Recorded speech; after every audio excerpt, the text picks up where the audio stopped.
네, 안녕하세요. 설교하는 목사입니다. 우리가 아이들을 키울 때 되면은 미운 3살, 미운 7살이라는 말을 많이 씁니다. 이때 되면은 아이들이 자기가 할 줄도 모르면서 부모가 시키는 것보다 자기가 스스로 하려고 해요. 그래서 내가 할 거야. 뭐 물건 보면 내 거, 뭐 이런 게 굉장히 많이 생기거든요. 근데 이 기간이 지나고 그 다음에 초등학교가 되고 이렇게 되면 또 괜찮아요. 그러다가 10대가 딱 되게 되면 그때부터는 아이들이 어느 날 갑자기 돌변합니다. 그러면서 이제 집에 들어오게 되면은 방문을 닫고 방문을 잠궈요. 그럼 이게 그래서 부모님들이 굉장히 괴로워하죠. 또 이렇게 뭐 물어보면은 대답을 잘 안 해요. 그리고 특히 남자아이들 같은 경우에는 내가 알아서 할게요. 뭐 이렇게 하는 말을 많이 해요. 이 공통점이 뭐냐? 미운 3살이라는 거하고 7살, 그 다음에 사춘기라는 거하고 이거 보면은 공통점이 뭐냐면 내가라는 말이 제일 많이 들어가요. 그 내 거라는 것에 대한 개념이 생겨나요. 이게 뭐냐면은 어릴 때는 자그마할 때는 엄마 품에 안겨 있을 때는 엄마하고 나하고 하나처럼 느껴요. 그러다가 이 아이가 자라게 되면 이제 독립할 준비를 합니다. 한 인격체로서 독립할 준비할 때 거기서 떨어져 나오는 방법이 뭐냐면 내 거를 찾는 거예요. 3살 정도 되고 이제 걷고 말할 수 있게 된다든지 7살 돼 가지고 자기가 좀 자유롭게 뭘 할 수 있게 되면 그때가 되면 이제 심리적으로 생기는 게 뭐냐면 내 거를 갖고 싶어 하고요. 이제 독립이 되려고 해요. 엄마는 엄마 인격, 나는 내 인격 이렇게 구별해요. 그래서 자기 것만의 영역을 만들려고 해요. 이게 이제 사람이 성장해 가는 과정이죠. 10대가 되면 더하죠. 10대가 되면 이제 청년이 되어갈 준비를 해요. 이제 소년에서 청년으로 변해가는 시기. 이 시기가 청소년 시기인데 그래서 이름 자체도 정체성이 확립이 안 됐잖아요. 청년이면서 소년인 시기에서 청소년이라고 하거든요. 그게 뭔가 이게 정의가 안 되는 건데 그때 되면은 자기를 찾아가는 과정에서 뭐 하냐면 자기만의 정서적인 공간 마련하기 위해서 문을 걸어 잠궈요. 그리고 부모가 뭐라고 하면 이제 독립적인 성인으로 가기 위한 인격이 되기 위해서 이제 내가 알아서 할게 라는 말을 해요. 그러면 여기에 대해서 이제 심하게 겪는 것을 보면 이제 부모들이 느끼는 건 뭐냐면은 이제 우리 아이가 변했다. 혹은 우리 아이가 예전 같지가 않다. 전에는 안 저랬는데 하는데 우리 아이가 뭔가 문제가 있는 것 같다 생각하지만 어른들이 볼 때는 이제 문제가 있지만 애들 입장에서 볼 때는 자기들은 이제 성장해가면서 독립할 준비를 하는 단계를 지금 걸쳐가는 정상적인 과정이라고 보시면 됩니다. 그래서 그 정상적인 과정에서 갈등이 많으면 많이 흔들리고요. 적으면 이제 적게 흔들리고 이런 일들이 발생을 하죠. 제가 왜 이 말씀을 드리냐면 이 과정 가운데 만일 예를 들어서 여기서 그 독립을 시키지 못했다. 정서적으로 그걸 인정해주지 않고 독립을 못 시켰다. 이러면 어떤 문제가 생기냐면 위기 순간이 되면은 자신을 못 믿게 돼요. 그렇게 되면 뭐가 되냐면 흔들리게 됩니다. 그래서 문제가 생겼을 때 되면 남을 의지하지 않으면 해결을 못해요. 그러니까 뭐가 낮아지냐면 자존감이 점점 낮아져요. 이게 나타나는 가장 큰 문제가 되는 거예요. 그러기 위해서는 3살, 7살 혹은 5살도 있고요. 청소년기를 그런 식에서 잘 넘겨야 되는 거죠. 그래서 갈등할 때는 갈등하도록 두는 것이 제일 좋은 방법이에요. 저희 큰아이는 사춘기를 조금 겪었어요. 방문을 걸어 잠그고 그래서 못 잠그게 자기 엄마가 맞고 막 이랬는데 저는 놔뒀어요 그냥. 그리고 뭐를 해도 자기가 결정할 수 있도록 냅뒀어요. 지금은 어떨까요? 어, 우리하고 이렇게 친하게 지내고 말도 잘하는 관계가 됐죠. 이제 뭐 둘째 애가 좀 이제 사춘기에 접어들었죠.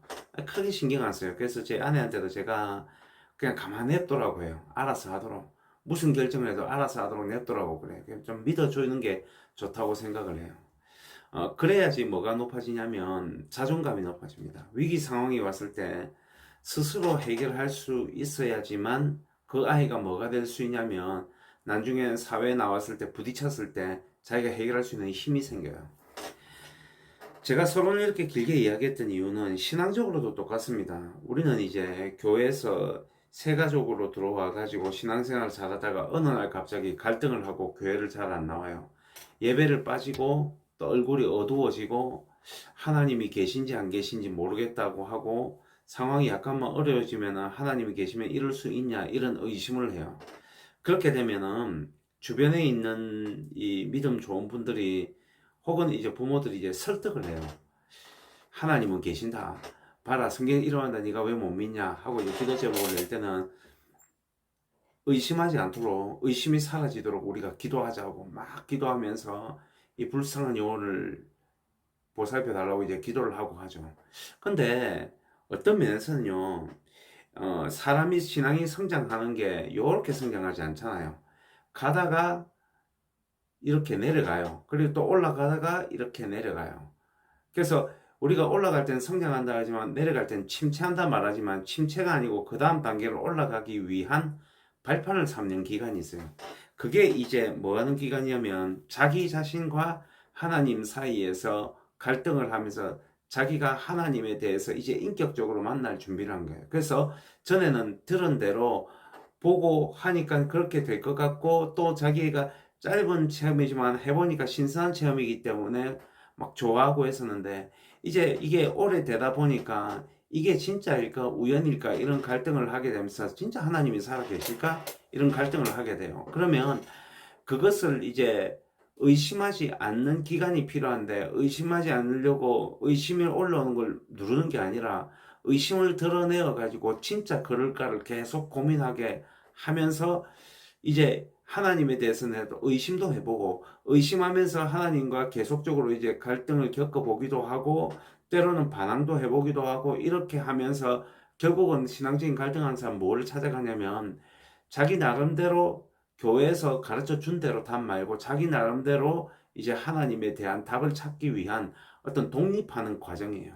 그래서 독립된 인격으로서 이제 하나님을 만날 준비를 하는 과정들이에요. 그래서 어찌 보면은 굉장히 정상적이죠. 만일에 이 단계를 못 넘었으면 어떻게 될까요? 해결이 안 되기 때문에 반복적으로 이 문제가 일어납니다. 그러다 보니까 위기 상황이 오면요. 믿지를 못하니까 신앙을 버릴 수밖에 없어요. 신앙적인 자존감이 어때요? 되게 낮아요. 그리고 평소에 괜찮을 때 묵상해가지고 은혜되었던 말이 위기 상황이 됐을 때 역할을 못해요. 그렇기 때문에 뭐가 돼야 되냐면 신앙에 대해서도 의심할 수 있도록 기회를 주는 것이 굉장히 중요합니다. 하나님을 떠나는 거하고 달라요. 그리고 불신앙하는 거하고는 달라요. 신앙이 성장해 가는 과정이거든요. 그런 것들을 좀 여유 있게 할 수 있도록 해 주셔야 돼요. 그리고 나만의 공간에 들어가서 고민하는 시간도 필요하고요. 누군가가 정답을 이야기해 줄 수 있지만 그 정답을 말한다고 해가 그 정답이 아니거든요. 자기가 스스로 그 답을 찾으면서 그에 대한 깨달음을 가질 수 있는 시간이 필요한데 그게 이제 영적으로 봤을 때는 미운 3살, 7살 청소년기예요. 그래서 혹시 여러분들 중에서 좀 신앙적인 갈등을 하고 있다. 그리고 내가 왜 이렇게 고민을 많이 하는지 모르겠다. 하게 생각한다면 그게 정상이라는 걸 좀 말씀을 드리고 싶어요. 그리고 충분히 갈등하라고 해보고 싶어요. 물론 이제 말씀을 들어가면서 이제 생각을 해가면서 이것이 그러한가요? 좀 생각도 해보고 고민하면서 나름대로 찾아가는 시간들이 필요하지 않을까. 그래서 가져야 될 자세가 뭐냐면 너무 자신을 정죄하지 마시기 바랍니다. 그리고 주변에서도 마치 하나님 품을 떠난 탕자처럼 그렇게 너무 정죄의식을 가진다든지 너무 그 사람을 찾아가서 괴롭히면서 설득하려고 한다든지 하지 마시고 일정 기간이 아니라 그 사람이 원하는 기간만큼 내두시는 것도 저는 필요하다고 생각합니다. 도움을 구할 손길이 필요하면 내밀게 돼 있거든요. 근데 우리는 이제 너무 단기적으로 생각을 하죠. 며칠은 주고 한 달 정도는 주는데 그 이상은 시간을 못 주는데 인격적으로 뭔가 다져지는데 청소년기에서 어른이 되는데도 한 1년 정도 시간 걸리고요. 3살, 5살 이럴 때, 7살 이럴 때는 1년 정도 부모를 애미면서 이제 어린이 되는데 영원한 문제, 이제 영적인 문제를 해결하는 데 있어서 한 달 가지고 되겠습니까? 빠르면 좋겠지만 그렇지 않다고 생각합니다. 이제 이 기간이 지나야지 뭐가 되냐면 이제 하나님과 인격 대 인격으로 대화가 되고요. 그리고 하나님이 특별한 증거를 안 보여주셔도 하나님에 대한 의심이 없어져요. 아니면 계속 의심하게 되는 겁니다. 그래서 주입식으로 하나님 계시다 100번 교육시킨 것보다 본인이 나름대로 한번 갈등해 보는 것도 참 괜찮다고 생각합니다. 그래서 여기에 갈등하시는 분들은 너무 자신을 정지하지 마세요. 해도 괜찮고 충분히 할 수 있는 것이라고 생각합니다. 이런 말씀이 여러분에게 꼭 도움 되셨으면 좋겠습니다. 감사합니다.